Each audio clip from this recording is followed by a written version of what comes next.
They thought the modern refrigerator meant food security. They were wrong. We have been lulled into a sense of safety by the constant reassuring hum of a compressor, a sound so ubiquitous we only notice it when it stops. And when it does, a clock starts ticking. When the supply lines that feed our cities are choked, when the sprawling grocery shelves with their endless choices stand barren and empty, when the hum of that compressor finally falls silent, the cold isn't just an inconvenience. It becomes a countdown to hunger, a stark reminder of our system's profound fragility. In that silence, we are forced to confront a reality we have spent decades trying to forget, that our access to food is entirely dependent on a complex, vulnerable chain of technology and logistics. Every meal is a miracle of modern engineering, and we have forgotten the language of survival that exists outside of it.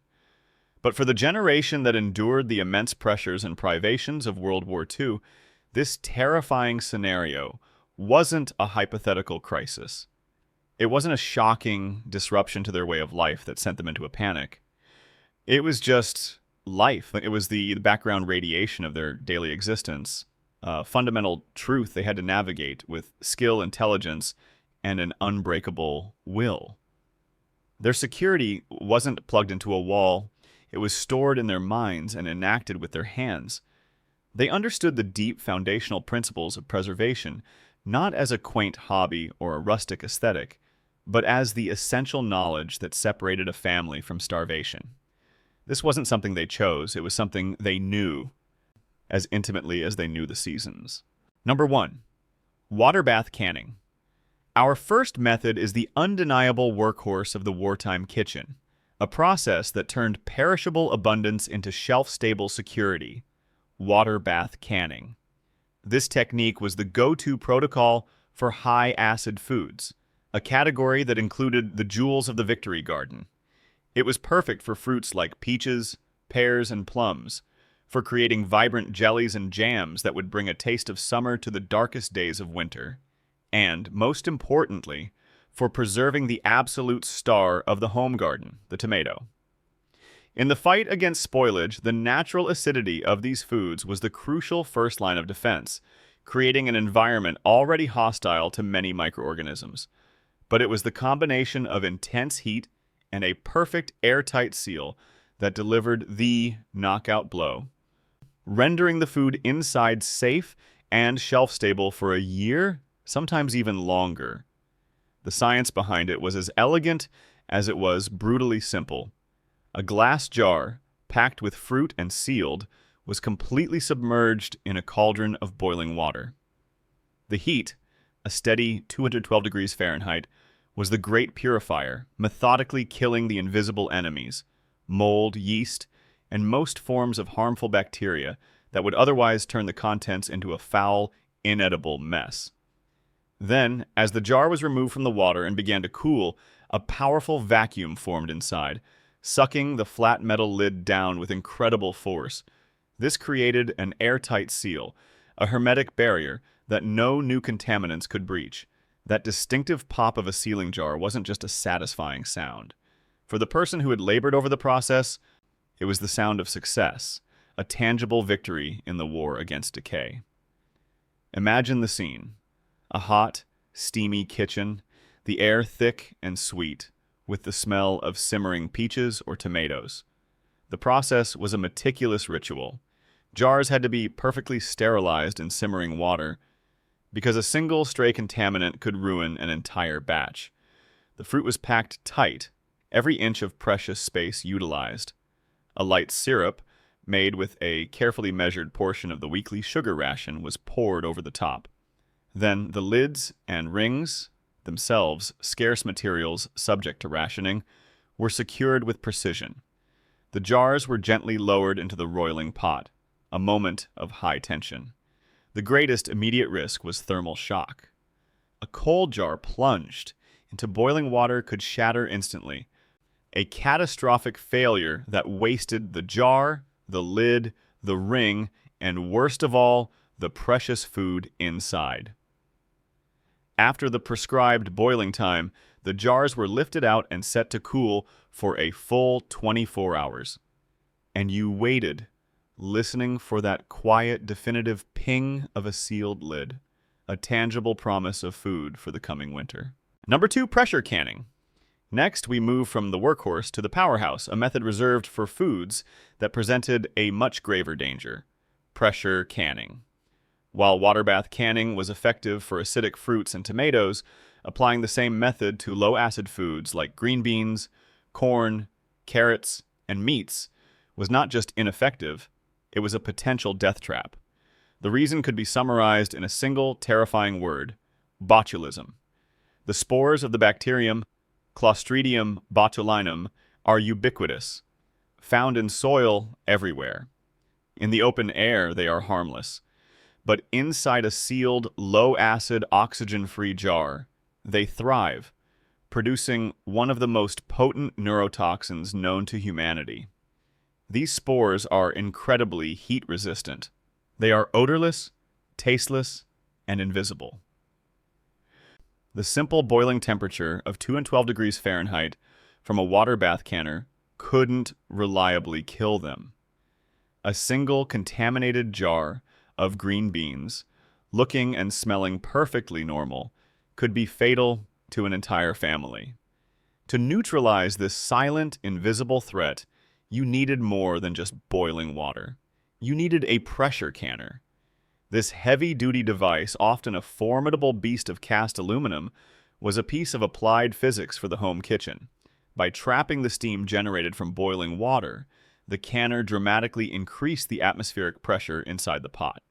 This increased pressure raised the boiling point of water far beyond its normal limit, reaching temperatures between 240 and 250 degrees Fahrenheit. This superheated environment was hot enough to destroy the stubborn botulism spores, making low-acid foods truly safe for long-term storage. But the canner itself presented a major problem. It was made of thick aluminum, a lightweight metal desperately needed for the construction of aircraft and other war materials. Consequently, new pressure canners were almost impossible for a household to find.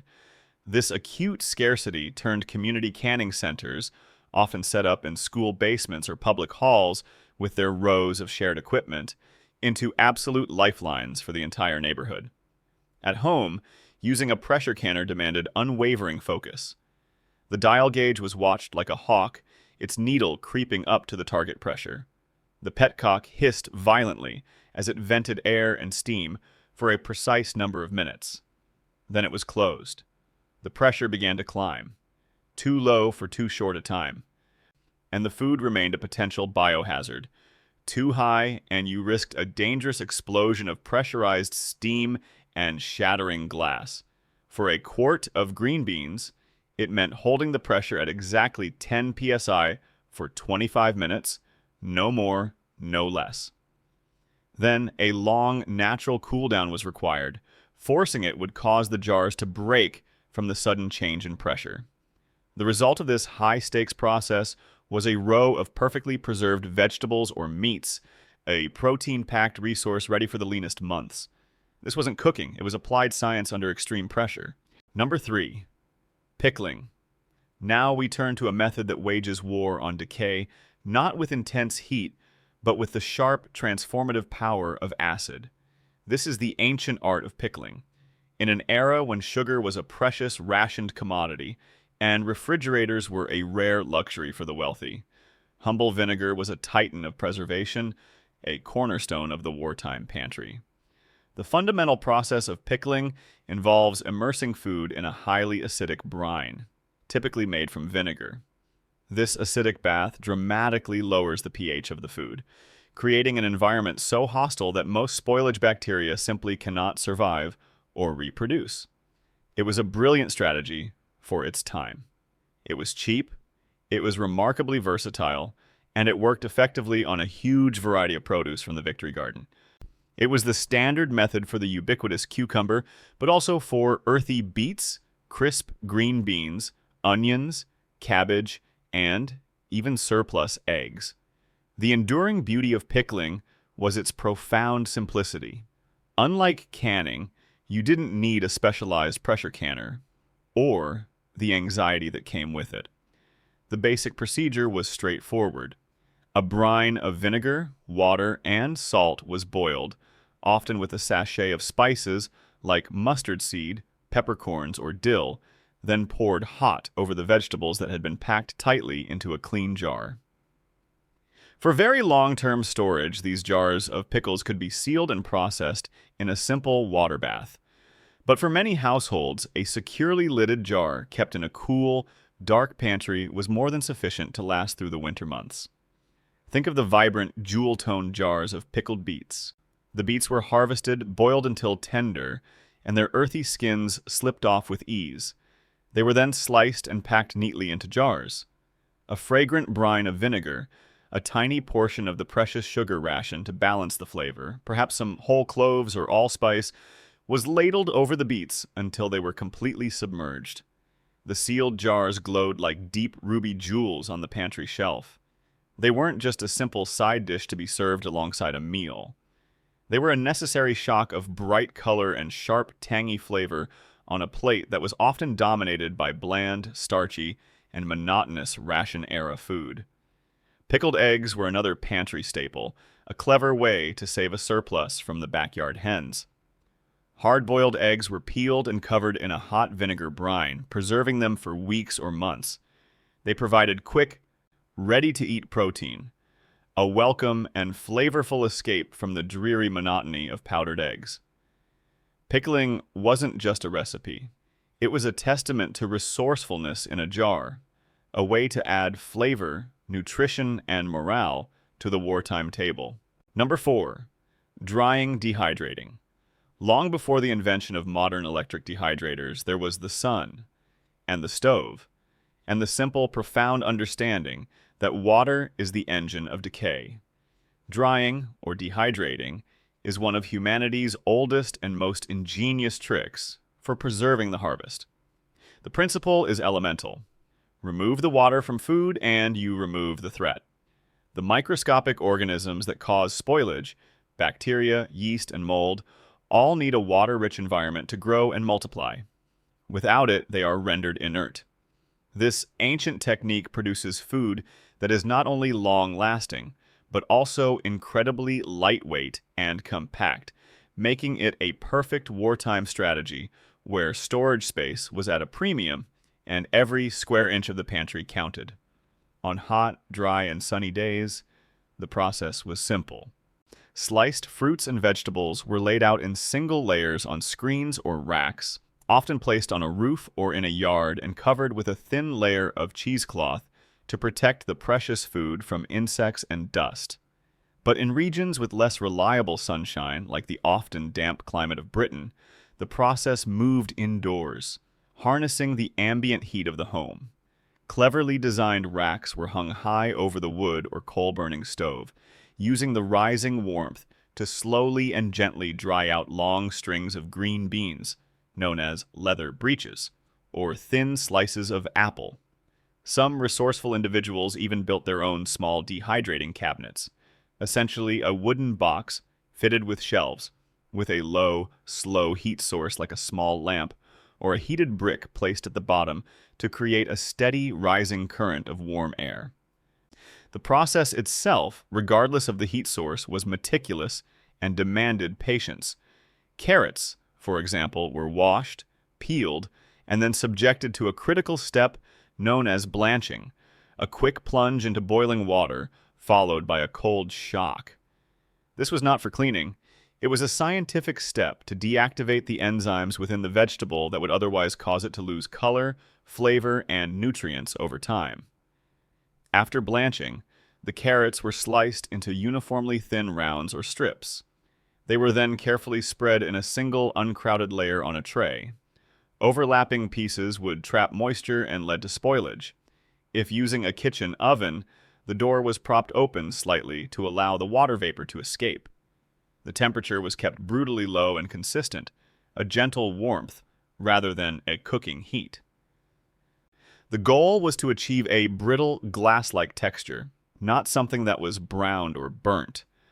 The process took hours, sometimes days. Once fully dried, the shrunken, lightweight pieces were stored in airtight tins or sealed bags. They took up a fraction of the space of their canned counterparts, and no precious glass jars or metal lids were needed. When the time came, they were rehydrated in water and added to soups and stews, a concentrated taste of summer in the dead of winter. Number 5. Root cellars and cool pantries. Not all preservation was an active process of processing. Sometimes, the most effective strategy was a passive one, a form of control that worked in harmony with nature rather than fighting against it. This was the subtle science of cold storage, a method perfected over centuries to dramatically slow down the natural process of decay by creating a perfectly controlled, stable environment. For a huge portion of the harvest, particularly hardy root vegetables like potatoes, carrots, turnips, and parsnips, as well as fruits like apples and pears. This was the primary and, often only, method of preservation needed to see a family through the winter. The absolute gold standard of cold storage was the root cellar. This was a space dug into a cool hillside or constructed in the darkest corner of a stone basement, insulated from the fluctuating temperatures of the outside world by the immense thermal mass of the earth itself. A proper root cellar was a unique sensory environment. It was consistently cool, perpetually dark, and humid enough to prevent vegetables from shriveling, smelling richly of damp soil and the sweet, earthy aroma of apples. Within this space, a strict system of organization was followed. Potatoes, which need darkness to prevent them from turning green and bitter, were stored in covered bins in the darkest corners. Carrots and beets were often buried in large boxes or barrels, filled with damp sand or sawdust, a clever technique that kept them hydrated and crisp for months.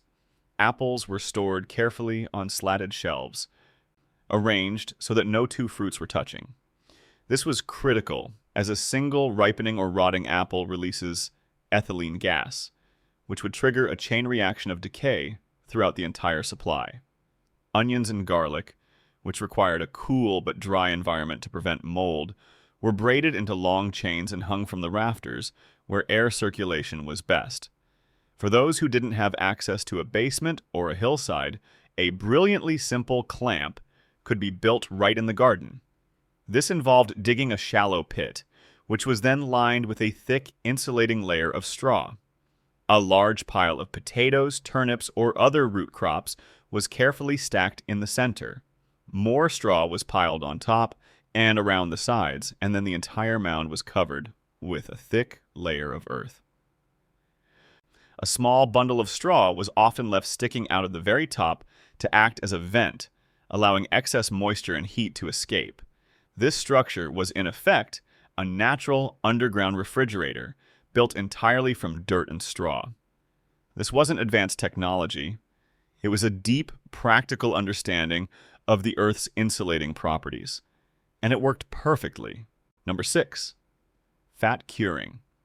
During World War II, meat was gold. It was one of the most heavily rationed and difficult to obtain foodstuffs, representing a dense source of calories, protein, and vital fat. When a family was fortunate enough to raise their own pig or even a few rabbits, it was an absolute imperative that not a single ounce of that precious resource be wasted. One of the most ancient and effective methods for preserving meat, especially pork and poultry, was to submerge it in its own rendered fat, a classic technique known as confeed. This method works by creating a perfect, oxygen-proof barrier around the meat, making it impossible for aerobic bacteria, the most common culprits of spoilage, to survive and multiply. The process was multi-staged and required patience, but the results were spectacular. It began with a salt cure.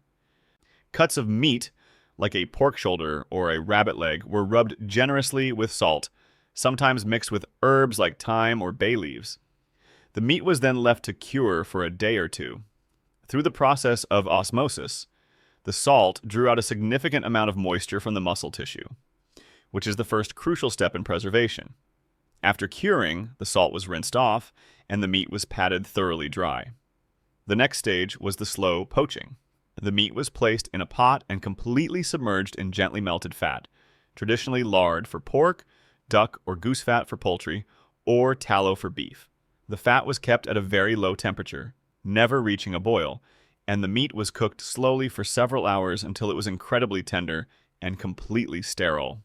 Once cooked, the tender meat was packed tightly into a clean stoneware crock. Then the still liquid rendered fat from the cooking pot was ladled carefully over the top, filling in all the gaps and covering the meat completely by at least an inch. The crock was then set aside in a cool cellar or pantry to cool. As it cooled, the fat solidified, forming a dense, airtight, and impenetrable seal. No oxygen could reach the meat, and therefore no harmful bacteria could grow. A crock of pork or rabbit preserved in this way could last safely through the leanest winter months. When a piece of meat was needed for a meal, you would simply dig it out of the crock, taking care to smooth over the fat cap afterward to reseal the contents.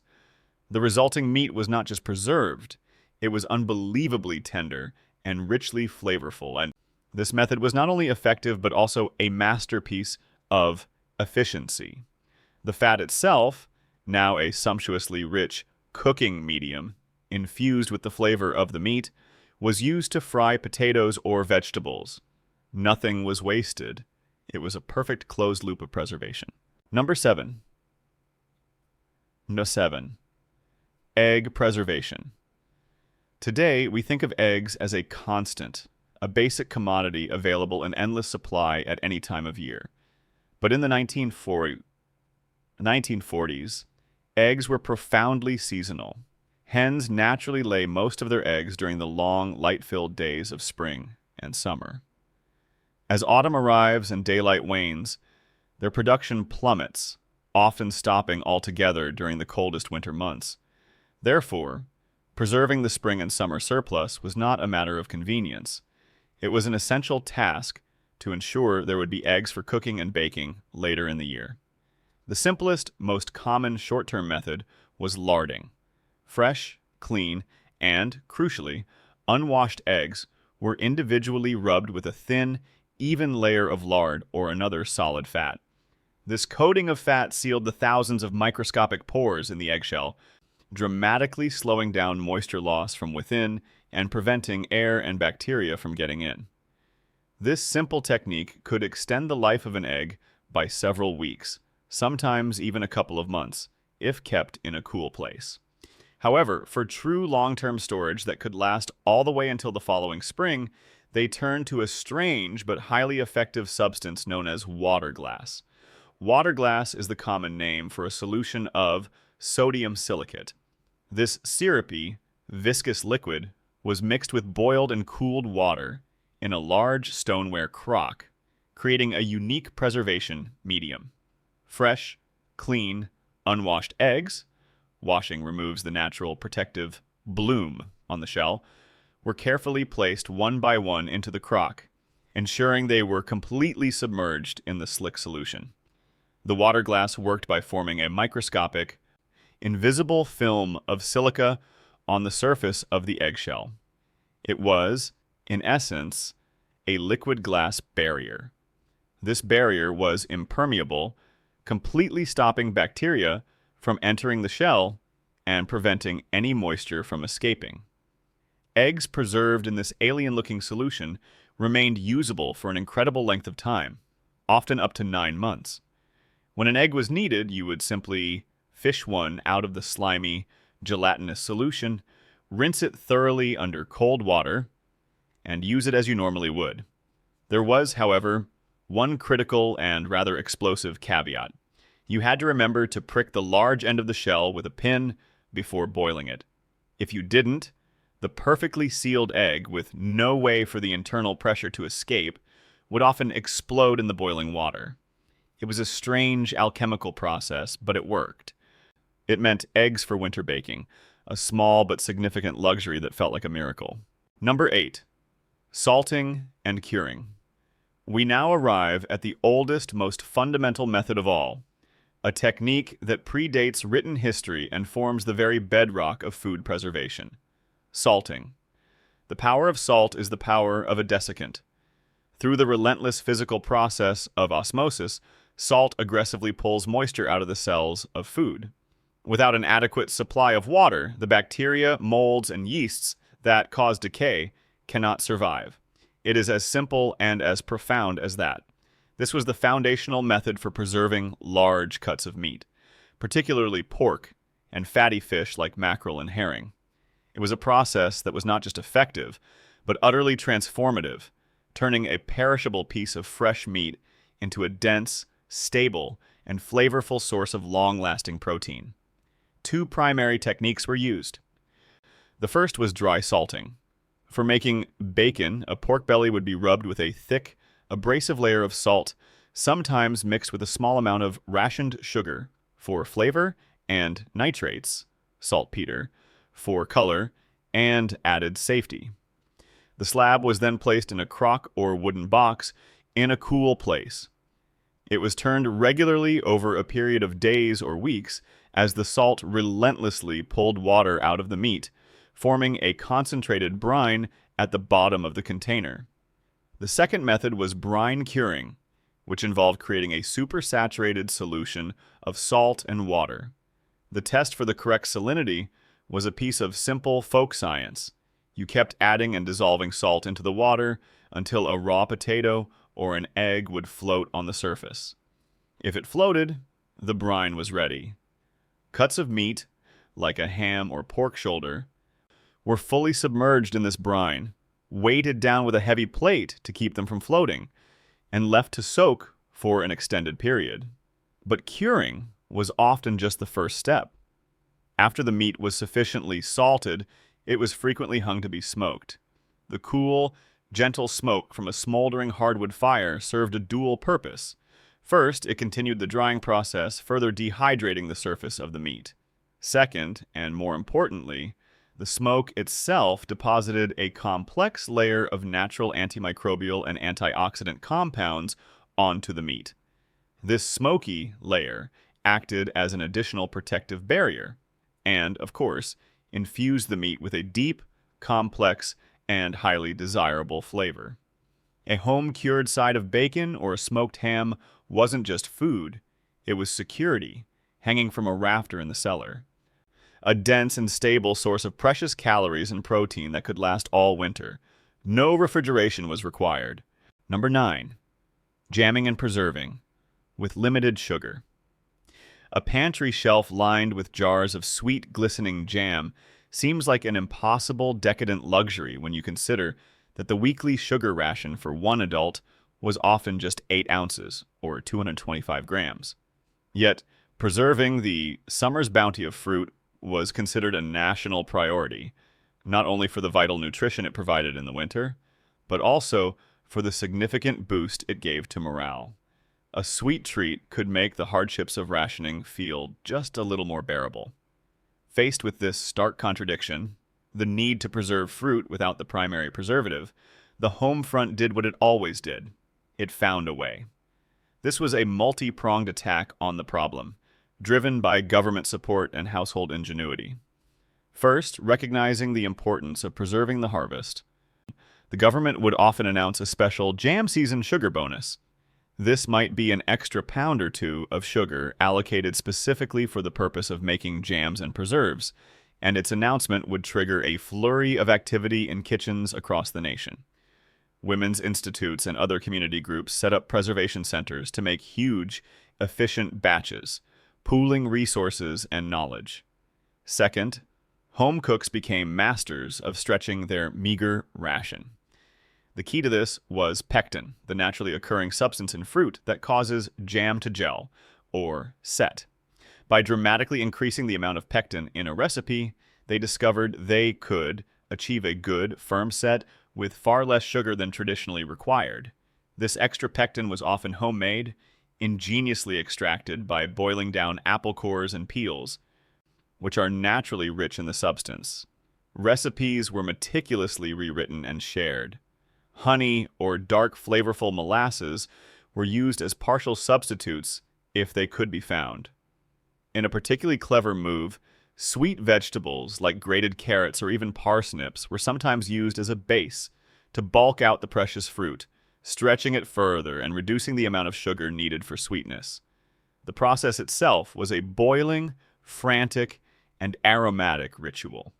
The fruit was cooked down, the precious sugar stirred in until it dissolved, and the mixture brought to a rolling boil, a furious boil that couldn't be stirred down. The critical moment was the test for a set. A small dab of the molten jam was placed on a cold saucer from the pantry. After a moment, you'd push it with your finger. If the surface wrinkled, it was ready. The hot liquid was immediately ladled into hot, sterile jars and sealed. A spoonful of this hard-won jam on a slice of dense, wholemeal national loaf bread wasn't just breakfast. It was a sweet, tangible reward for a summer of hard work and clever science. It was a taste of defiance in a jar. The 1940s kitchen was a laboratory of ingenuity, and it still has profound lessons for us today. We've walked through 9 of these methods, each a different strategy in the silent war against spoilage. Which of these techniques felt the most raw, the most real to you? Was it the high-stakes science of the pressure canner, with its constant threat of the invisible enemy, botulism?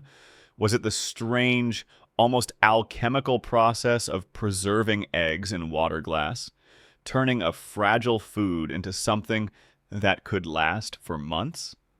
Or was it the simple, earthy genius of the root cellar clamp, a refrigerator built from nothing more than straw and dirt? I want you to think beyond the technique itself and consider the mindset behind it. Imagine the feeling of your family's well-being for the entire winter resting on the quiet pop of a sealing jar lid.